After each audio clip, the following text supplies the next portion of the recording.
Қонжық салған үй. Қабат-қабат үй салдық, үйлер толы күй сандық. Күй сандықтан үй салдық, күй сандыққа күй салдық. Қонжық қорбаңдап келе жатып, байқаусызда құмырсқаның илеуін басып кетті. Жалма-жан жатағақ ұяны аша бастады. Үйінді астында қалған құмырсқалар құмды әрең аршып, шығып, қонжыққа бас салып, шағып тастады. Қонжық өкіріп жылап, «Құмырсқалар, таламаңдаршы, мен сендерге күшті үй салып беремін», деп жалынды. Сонда ғана құмырсқалардың ашуы басылды. Қонжық үй салу үшін орманнан қураған бөрене іздеді. Тапқан бөренесін кесу үшін қолтырауынан көмек сұрады. «Қолтырауын, мен байқамай құмырсқаның үйін басып кетіп бұзып алдым. Енді оларға керемет үй тұрғызып беруім керек. Үй тұрғызу үшін ағаш керек. Ағашты кесу үшін сенің көмегің керек», деді. Қолтырауын, «Қалаған ағашыңды көрсет, арқамды үйкеп кесіп берем», деді. Қуанып кеткен қонжық жуан даусымен «Алақай!» деп әндетіп билегенде, қолтырауын да судан шығып қосыла кетті. Қолтырауынға қонжық таң қалып, «Сен неге қуандың?» деді. Сонда қолтырауын, «Сені қуантқаныма қуандым», деді. Сөйтіп екеуі орманға барып, қураған ағаштарды кесіп алды. Қолтырауын ағаштарды құмырсқаның бойына шақтап кесіп, бетін табанымен сүргілеп, теп-тегіс етті. Енді қонжық қолтырауынды ертіп тоқылдаққа барып, «Тоқылдақ, мен байқамай құмырсқаның үйін басып кетіп бұзып алдым. Енді оларға керемет үй тұрғызып беруім керек.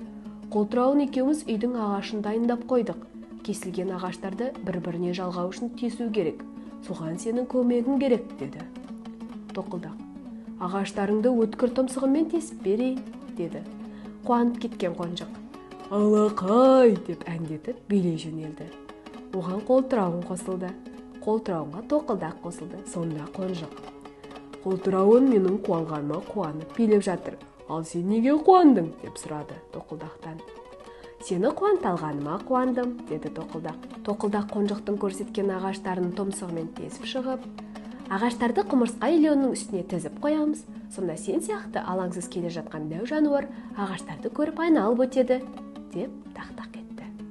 Олар ағаштарды құмырсқа илеуінің үстіне тізіп қойып, қонжық міндетінен аман-есен құтылды. Арада бірнеше күн өтті. Құмырсқаның ерке балалары үй үстіндегі әдемі ағаштардың астын үңгіп ойнады. Сол уақытта бір ағаш тырс етіп түсіп кетті. Бала құмырсқалар шошып кетті. Араларындағы пысық біреуі, «Қонжыққа барып, ата-анамыз келгенше жөндеп бер деп айтайық», деді. Олар қонжыққа кеп мән-жайды түсіндірді. Үйді жөндей алмаған қонжық қолтырауынға жүгірді. Жағдайды бірден түсінген қолтырауын су астына сүңгіп, ұртын балдырға толтырып шықты да, құмырсқа үйінің ұзын кіреберіс жолын балдырға толтырып, бетін ағашпен жаба салды. «Құмырсқалар үйге қалай кіреді?» деп сұрады қонжық. Қолтырауын ойланып тұрып, кесек-кесек ағаштарды тырнағымен тырсылдата бастады. Ол қонжыққа ұнап кетті де, атып тұрып билей жөнелді. Сол уақытта жұмыстан келе жатқан құмырсқалар да көрінді. Амалы құрыған қолтырауын ағаштарды тырнағымен одан әрі тырсылдата бастады. Қонжық одан әрі шыргөбелек айналып билей берді. Құмырсқалар, «Менің үйімнің қасында не істеп жүрсіңдер?» деп айғай салды. «Қонжық екеуміз сіздің үйіңізді әдемі әуенге бөледік. Қарашы, мына ағашты былай ұрсаң, қонжықтың дауысы шығады.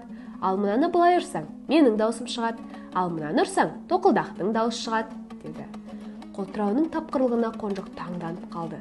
Құмырсқалар, «Керемет! Біздің үйімізде неше түрлі аңқыстың дауысы шығады», деп қуанды. Сол жерде бір ашулы қасқыр өтіп бара жатыр еді. Ол қолтырауының сөзін естіп қап, «Менің де даусым шыға ма?» деп жетіп келді. Қолтырауын, «Я, былай ұрсақ қасқырдың да дауысы шығады», деп тапқырлық танытты. Өз дауысын естіген қасқырдың ашуы басылып, көңілденіп шыға келді.